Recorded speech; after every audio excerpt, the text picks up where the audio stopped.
मौसममा परिवर्तन भएसँगै देशभर चिसोपन बढिरहेको अवस्था छ। तर निर्वाचनको महासंग्राममा होमिएपछि गाउँघरको चिया चौतारीदेखि सहरका चोक र गल्ली गल्लीमा यसको रौनकता छाएको छ, चुनावी सरगर्मीको रौनकता छाएको छ। स्थानीय निकायमा बालेन, हर्क र गोपीले पाएको सफलताले स्वतन्त्र उम्मेद्वारहरूकै बाक्लो उपस्थिति छ यतिखेर।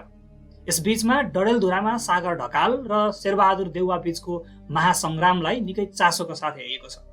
स्वतन्त्र उम्मेदवारी दिँदै भावी प्रधानमन्त्री बन्छु भन्दै महत्वाकांक्षा बोकेका सागर ढकाल र ज्योतिषले 7 पटकसम्म प्रधानमन्त्री बन्ने योग छ भनेका सागरका प्रतिद्वन्दी वर्तमान प्रधानमन्त्री शेरबहादुर देउवाको चुनावी भिडन्त निकै रोचक हुने अनुमान धेरैले गरेका छन्। एकपटक म यहाँहरूलाई 5 वर्ष अगाडिको फ्ल्यासब्याकमा लान चाहन्छु। युलाई सिङ्गापुर दिँदाखेरि ढुङ्गा दिएको थियो, उनले हिरा बनाए।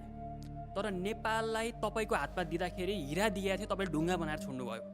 अब यसको कारबाही कसलाई गर्छ? 5 वर्ष अगाडि एउटा टेलिभिजन कार्यक्रममा सागरले प्रश्न गरेका थिए। हो, उनी आज त्यही अक्सफोर्डबाट वाटर साइन्स पोलिसी एन्ड म्यानेजमेन्टमा एमएससी गरेर देउवालाई टक्कर दिन देउवाकै गाउँमा पुगेका छन्। देश तथा विदेशमा सरकारी तथा गैर सरकारी संघ संस्थाहरूमा काम गरेको राम्रो अनुभव बटुलेका सागरको लोभलाग्दो शैक्षिक प्रगति छ। त्रिभुवन विश्वविद्यालय पुल्चोक इन्जिनियरिङ कलेजबाट मेकानिकल इन्जिनियरिङमा ब्याचलर उत्तीर्ण गरेका सागर युनिभर्सिटी अफ अक्सफोर्डबाट वाटर साइन्स पोलिसी एन्ड म्यानेजमेन्टमा एमएससी गरेका छन्। सागरले गरेको कामको फेरिस्त पनि निकै लामो छ। उनको कार्यदक्षता र कार्यक्षमता निकै लामो छ। ऊर्जा मन्त्रालय अन्तर्गत वाटर रिसोर्सेस एन्ड इरिगेसनमा प्रोजेक्ट इन्जिनियरको रूपमा 2015 देखि 2017 सम्म काम गरेको अनुभव बटुलेका सागर अक्सफोर्ड युनिभर्सिटी अन्तर्गत इन्भाइरोमेन्टल चेन्ज इन्स्टिच्युट ECI मा ग्रेजुएट स्टुडेन्ट रिसर्चरको रूपमा 2018 देखि 2019 सम्म युके, जोर्डन र प्यालेस्टाइनमा काम गरेको अनुभव छ। यति मात्रै होइन, ICRC अन्तर्गत वाटर एन्ड हेबिटेट स्पेसियालिस्ट इन्जिनियरको रूपमा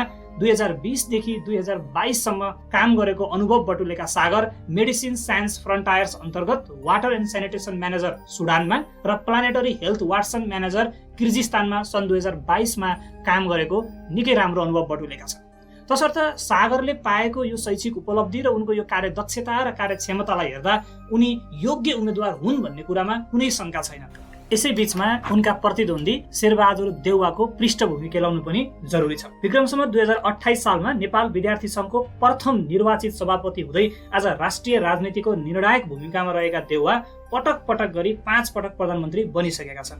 त्रिभुवन विश्वविद्यालयबाट राजनीति शास्त्रमा स्नातकोत्तर गरेका देउवा 1989 देखि 1990 सम्म लन्डन स्कुल अफ इकोनोमिक्समा राजनीति शास्त्रको रिसर्च फेलोको रूपमा रहिरहे। देउवा नेपाली राजनीतिमा धेरै अवसर प्राप्त गर्ने थोरै नेता मध्ये एक हुन्। 2048 सालमा डडेलधुराबाट पहिलो पटक सांसद बनेका देउवा त्यसपछि सधैँभरि राजनीतिको उकालो चढिरहे। 52 सालमा पहिलो पटक प्रधानमन्त्री बनेका देउवा त्यसपछि 2058 साल, 2061 साल, 2074 साल र 2078 सालमा मुलुकको बागडोर सम्हाले। यसरी राजनीतिमा अग्रगामी छलाङ हानेका देउवा मुलुकको प्रगति र समृद्धिमा छलाङ हान्न भने असफल नै रहे। यो तितो सत्य हो। हुन त डडेलधुराकै स्थिति कान्तिबिजोग छ, मुलुकको त कुरै छोड्देऊ। राजनीतिक जीवनमा पटक पटक गरी 9 वर्ष जेल जीवन बिताएको बताउने देउवामाथि केही गम्भीर आरोपहरू भने लाग्ने गरेका छन्। नम्बर 1, भ्रष्टाचारको आरोप। बहुचर्चित मेलम्ची खानेपानी आयोजनामा भ्रष्टाचार गरेको आरोपमा देउवा र प्रकाश मानसिकलाई पक्राउ गरिएको थियो।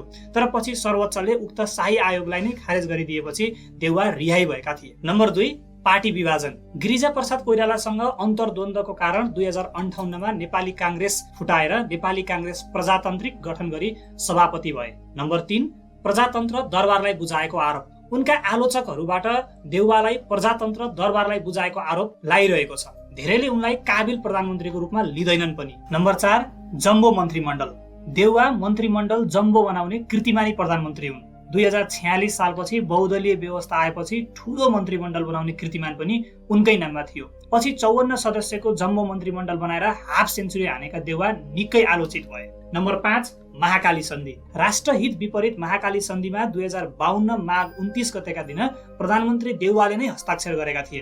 प्रचण्डले त्यतिखेर नै विज्ञप्ति निकालेर विरोध पनि गरे। तर दुर्भाग्य यति बेला न माओवादीले महाकाली सन्धिमा देखेको राष्ट्रघात सचिएको छ, न त देउवाले देखेको राष्ट्रहित नै कार्यान्वयनमा आएको छ। यति विवादित छवि बनाएका देउवाले एक पटक होइन, 2 पटक होइन, पटक पटक चुनाव जितिरहेका छन्। 2048 सालदेखि यता उनले पराजयको स्वाद चाखेकै छैनन्। गएको स्थानीय तहको निर्वाचनलाई आधार मान्ने हो भने पनि देउवाको लागि स्थिति अनुकूल नै छ। स्थानीय तहको निर्वाचनमा काङ्ग्रेसले प्राप्त गरेको मत 21,735, नेकपा माओवादी केन्द्रले प्राप्त गरेको मत 12,878, नेकपा यसले प्राप्त गरेको मत 5,041। यसरी गठबन्धनले प्राप्त गरेको मत हुन जान्छ 39,654। त्यसै गरी नेकपा एमालेको मत 10,449, नेपाली काङ्ग्रेस बीपीको मत 3,604 र स्वतन्त्र उम्मेद्वारको मत 1,667 मत र एमाले र बीपी काङ्ग्रेसको मत जोड्ने हो भने पनि 14,053 मत आउँछ। यसरी हेर्दा देउवा सुरक्षित उम्मेद्वार नै मानिन्छन्। यद्यपि सागर ढकाललाई भने निकै ठुलो चुनौती चाहिँ छ नै। यसबाट के पुष्टि हुन्छ भने सागर ढकाललाई जित्न सजिलो पक्कै छैन, तर उनले जित्न सक्ने केही आधारहरू भने पक्कै छन्। नम्बर 1, बालेन हर्क जस्ता स्वतन्त्र उम्मेद्वारहरूको विजय र स्वतन्त्रहरूले केही गर्छन् कि भन्ने जनताको बुझाइ। नम्बर 2, 2074 सालको चुनावमा देउवालाई सघाएका उनकै पूर्व सहयात्री कर्ण मल्लको उम्मेद्वारी, जसले काङ्ग्रेसको मतमा व्यापक कटौती हुने अनुमान। नम्बर 3, नेकपा एमाले उम्मेद्वार नउठाउनु र कर्ण मल्ललाई समर्थन गर्नु र एमालेका भोटरहरू आफ्नो पार्टीको उम्मेद्वार नभएकाले बरु स्वतन्त्रलाई दिन सक्ने प्रबल सम्भावना। नम्बर 4, सामाजिक सञ्जाल मिडिया मार्फत आफ्नो दक्षता र कार्यक्षमतालाई आधार मानेर अब्बल उम्मेद्वारको रूपमा आफूलाई परिचित गराउनु।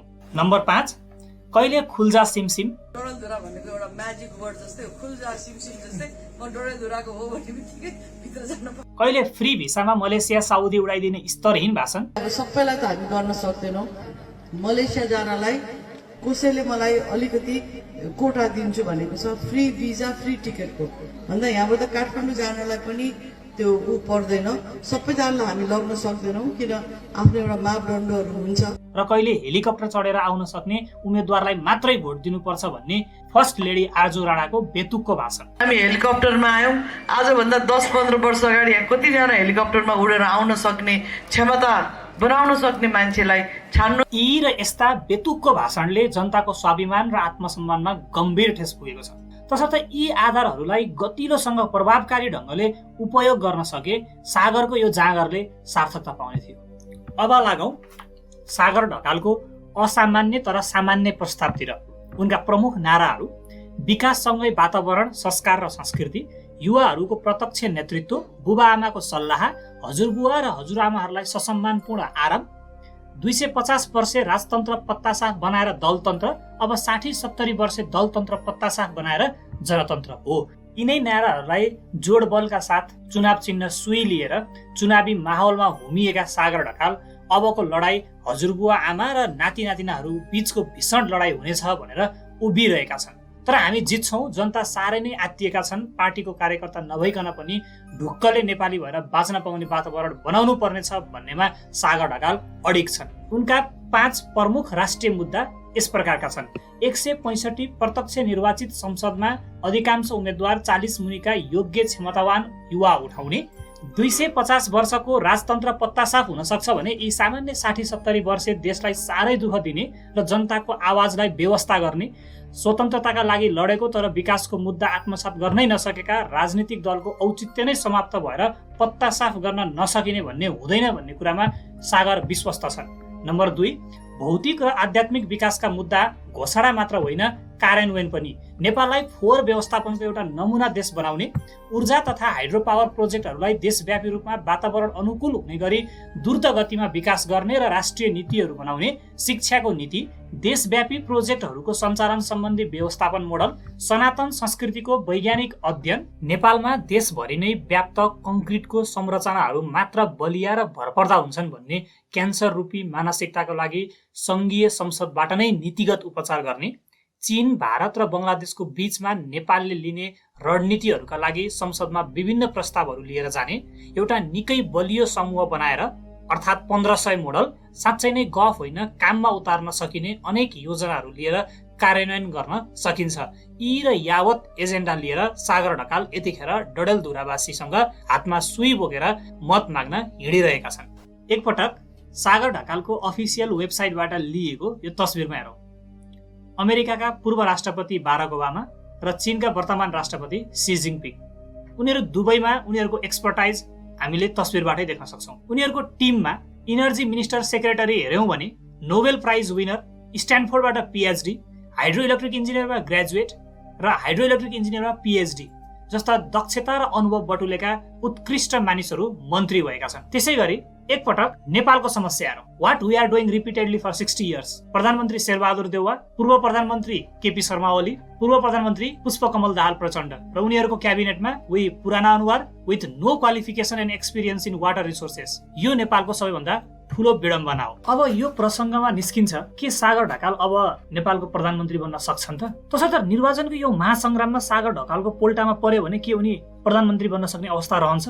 उनी संविधानको धारा 76 लाई आधार मानेर स्वतन्त्र व्यक्तिलाई 2 वा 2 भन्दा बढी दलले समर्थन गरे आफू प्रधानमन्त्री बन्ने निश्चित रहेको स्वेर कल्पना गरिरहेका छन्, जुन अहिलेसम्मको स्थितिलाई निहाल्दा असम्भव प्राय छ। नेपालको राजनीतिमा यो असम्भव प्राय नै हो। यद्यपि राजनीति सम्भावना बोकेको खेल हो भन्न सकिँदैन। हजुरबुवा पुस्ता र बुवा पुस्तालाई ससम्मान बिदाई गर्दै हामी छोरा पुस्ता राजनीतिमा आउनुपर्छ र हाम्रो छोरा पुस्ता र नाति पुस्तालाई बाटो खोलिदिनुपर्छ भन्दै कम्मर कसेका सागर ढकालले के प्रधानमन्त्रीको सिट आफ्नो पोल्टामा सुरक्षित पार्न सक्छन् त? यो भने मङ्सिर 4 पछिको नतिजालाई हामी पुर्नै पर्ने हुन्छ। अन्तमा देश अवनति त्यागेर समुन्नति, अधोगति त्यागेर प्रगति, भ्रष्टता त्यागेर शिष्टता अनि अनुशासनहीनतालाई त्यागेर उच्च अनुशासनयुक्त सामाजिक, आर्थिक, प्रशासनिक, शैक्षिक तथा राजनीतिक संरचनाको बेग्र प्रतीक्षामा छ। त्यो तपाईले जाहेर गरेको मतले निर्धारण गर्ने कुरा हो। आफ्नो स्वविवेक प्रयोग गरेर सक्षम र योग्य उम्मेदवारलाई मतदान गरौँ, आफ्नो मताधिकार प्रयोग गरौँ। हाम्रो आजको भिडियो यहाँलाई कस्तो लाग्यो? यहाँको सल्लाह सुझाव र अमूल्य प्रतिक्रियाको निम्ति हामी सधैँ आभारी रहिरहनेछौँ। धन्यवाद।